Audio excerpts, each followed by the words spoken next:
पुजारी कहने लगे महाराज चलिए मंदिर के दरवाजे खोलते हैं। जैसे ही दरवाजा खोला मोजरी शहीद अजमल जी महाराज मंदिर में चले गए। पुजारी बाहर देख रहे थे चरित्र कि कैसे ये पागल राजा है, कम से कम जूते तो बाहर खोल दिए होते, लेकिन प्रेम में इतने विभोर हो गए थे, प्रेम में पागल हो गए थे कि दरवाजे के ऊपर जूते खोलना भी भूल गए। मंदिर के पास गए, देखो मूर्ति के सम्मुख जाकर के हाथ जोड़ के खड़े हो गए अजमल जी महाराज। कहने लगे हे भगवान मुख से बोलो, आंखें खोलो, फिर मुख से बोलो, लोग मेरा मुंह नहीं देखते। शुभ काम का कर्म करने से पहले अगर मैं सामने दिख जा तो रोक लो अपना रास्ता। हे प्रभु आंखें खोलो, कुछ तो जवाब दो। सब कुछ प्रभु ने दे रखा, राजपाट धन ध्यान, एक पुत्र के कारण मुझे सुना नहीं संसार। हे प्रभु करोड़ों की माया को मैं क्या करूं जब मेरे संतान ना। घंटों बीत गए लेकिन मूर्ति से कोई आवाज नहीं आई। अजमल जी महाराज अठे बठे देखे लेकिन पत्थर नहीं मिला। मोदक लाडू की थाल भरी थी पास में। कई के वे सुनो कि मंदिर के समीप जा करके और मोदक मारा खींच, मूर्ति के समीप जा करके और मोदक मारा खींच, ये मंदिर गूंजा जोड़ी से और लग गया आँख का बीच। मूर्ति के समीप जाकर के मोदक मारा खींच, मंदिर गूंजा जोर से लग गई आँख का बीच। मोदक लाडू की जोर से दे मारे। सामने पुजारी देख रहे थे, देखने लगे कैसा पागल राजा कि पोषा तो राजा का पेना पर बुद्धि का नाम नहीं। हे मूर्ख निकल जा बाहर मंदिर से, यहाँ तेरा कोई काम नहीं। दिखने में राजा है, पोशाकी राजा का पहना लेकिन बुद्धि का नाम नहीं। हे मूर्ख निकल जा बाहर मंदिर से, यहाँ तेरा कोई काम नहीं। तो मोदक लाडू था, अगर पत्थर होता तो उस्ताद जी मूर्ति को खंडित कर देता, और खंडित मूर्ति की तो मंदिरों में भी पूजा नहीं होती। अने मूर्ख ने ऐसा गेलो बतावा भाई साहब कि दोबारा अठे आएज नहीं, दूसरी दान आएगा तो मूर्ति तोड़ ला है ना।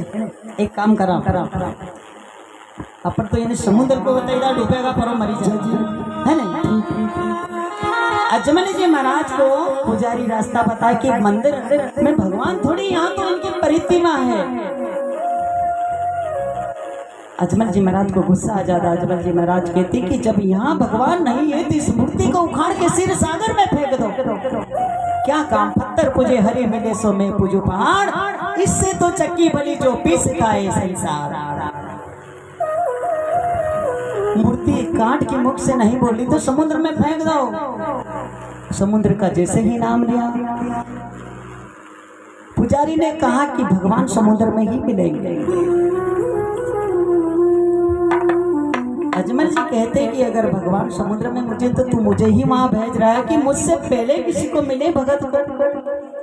कि हाँ मिले, किसको मिले कि कोटा के पास से गागरोलगढ़ नामक नगर है, वहां के राजा का नाम पीपाजी है।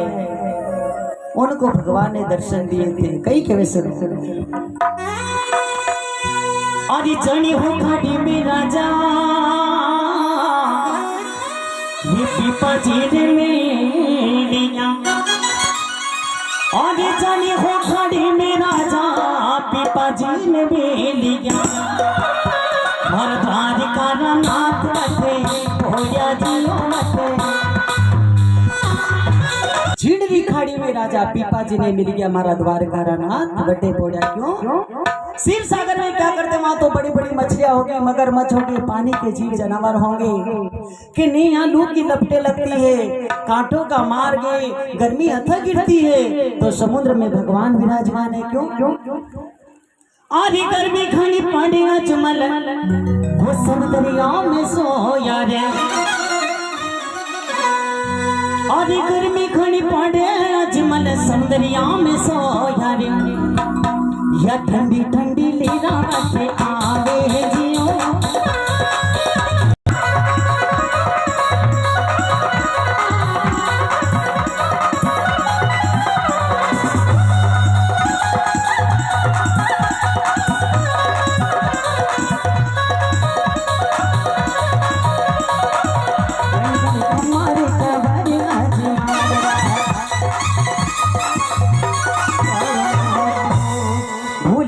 सरकार की जियो। यहाँ अथक गर्मी पड़ने के कारण भगवान क्षीर सागर में सो रहे लगन लग, तो भगवान ने समुद्र का रास्ता ले लिया जियो। अब अजमल जी महाराज ने समुद्र का रास्ता लिया, समुद्र के किनारे जाते हैं। देखो भाई सब बड़ा बड़ा घुमरा पड़े कि भगवान इतने बड़े क्षीर सागर में कहा भगवान को ढूंढूंगा। लेकिन बार बार किसान लोगों की बात सताती है, बांजा बांजोड़ा बांजा बांजोड़ा।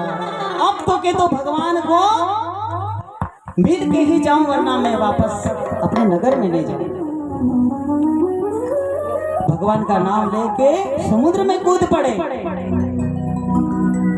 क्षीर सागर में जब कूदे अजमल जी महाराज तो फिर ये सवाल क्या, डुबकी मारते मारते अजमल जी महाराज पातालपुरी में पहुंचते तो क्या देखते कि एक स्वर्ण द्वारिका दिखती है, सोने से जगमगा रही थी।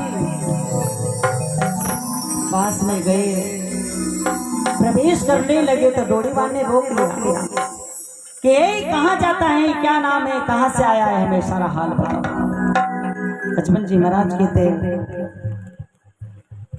मैं कामेर नगर से आया हूँ, अजमल मेरा नाम है, भगवान के दर्शन करने के लिए मैं यहाँ आया हूँ क्षीर सागर में। ओहो, डोरीवान ने जब जाने दिया तो अजमल जी महाराज हवेली में पहुंचे, मंदिर में देखो क्या कौन सा चरित्र देख रहे हैं कि मांगी मांगी कमिला पति पति की शोभा पाती है, मांगी मांगी कमिला पति पति की शोभा पाती है, अपने पति को हाथों से वो चरण दबाई जाती है।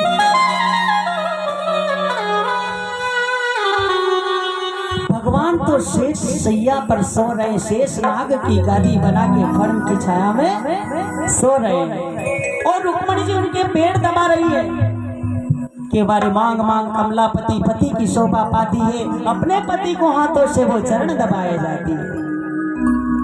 लो मैं तो द्वारकापुरी के मंदिर में ढूंढ रहा हूँ और भगवान तो समुद्र में छुप के बैठे हैं, मैं कहाँ ढूंढूं। एकदम अजमल जी महाराज की नजर भगवान के शीश के ऊपर पड़ी तो देखा क्या कि शीश के ऊपर पट्टी बंधी है और पट्टी से खून जा रहा है। अजमल जी महाराज सोचे कि लो मैं तो मारो दुख लेने हटे आया और ये तो पहले ही दुखी नजर आ रहा। कहने लगे हे दूसरों के दुख हरण करने वाले प्रभु, आज आप दुखी क्यों हो, आपके सिर पर चोट कैसे लगी। अजमल जी महाराज को गदगद हंसी आ गई। अजमल जी महाराज कहने लगे हैं कितने भोले भगत हो, और ये भोला भोला भगता भजे या लाडू लाडी मारी लाडू लाडी मारी या माथा ओपन चोट के दी आरी जियो तेरी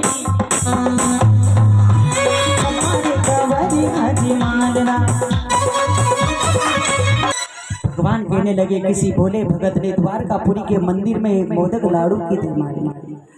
चोट इतनी जोर से लगी कि खून रुका नहीं तो रुक्मणी जी ने अपनी चूनन फाड़ के साड़ी मेरे माथे पट्टी बांधी। अजमल जी महाराज शर्मिंदा हो गए, चरणों में गिर गए हैं प्रभु। द्वारिकापुरी के मंदिर में मोदक लाडू की तो मैं ही मारी थी, लेकिन प्रभु मैंने तो मूर्ति को मारी।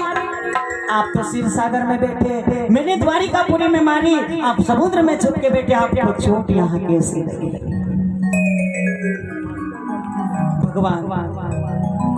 भगवान कहने लगे अजमल सुनो मेरी बात कि मंदिर मूर्त अजमल सकल जगत में, और मंदिर मूर्त अजमल सकल जगत में, या डाली डाली पत्ती में समायो जियो, समायो जियो, घड़ी घड़ी कमारे को बने अजमल के मंदिर मूर्त अजमल सकल जगत में, डाली डाली पत्ती में समायो हूँ, जीव चराचर में मारो निवास। कि प्रभु आप मूर्ति में थे कि हाँ भक्तराज, तो फिर बोले क्यों नहीं प्रभु?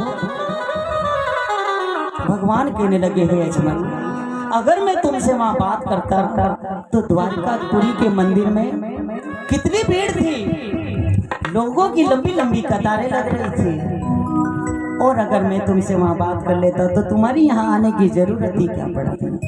तुम्हारी भक्ति की परीक्षा कैसे लेता? जाओ सारी बातें को छोड़ो, यहाँ आने का कारण क्या है, मेन कारण वो बताओ। भगवान कहने लगे अच्छे हमारा दो कारण है, प्रथम कारण हमारा स्वार्थ का है तथा दूसरा परमार्थ।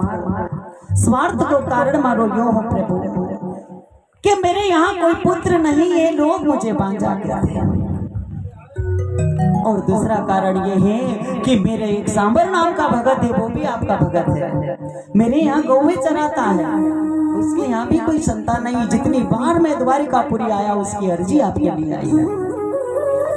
एक और भयानक कारण मारवाड़ के अंदर है प्रभु के पोखरण की प्रजा दुखी है। क्यों?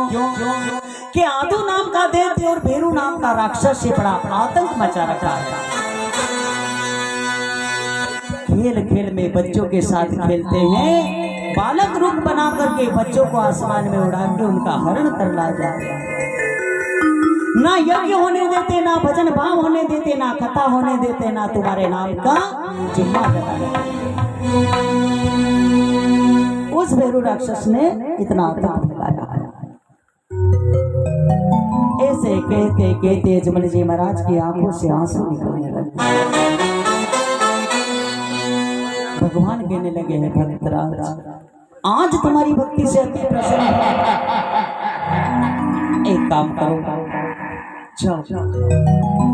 आज से 9 मास पूर्ण होंगे, तुम्हारी रानी की कोख से एक सुंदर बालक जन्म लेगा, तुम्हारा बांझपन दूर हो जाएगा। और हाँ जाओ तुम्हारे सांबर नाम के भगत को भी कहना कि उसके यहाँ भी एक होनहार बालक होगा। ठीक है प्रभु, लेकिन प्रभु भेरू राक्षस का क्या होगा? भेरू राक्षस को कौन मारेगा?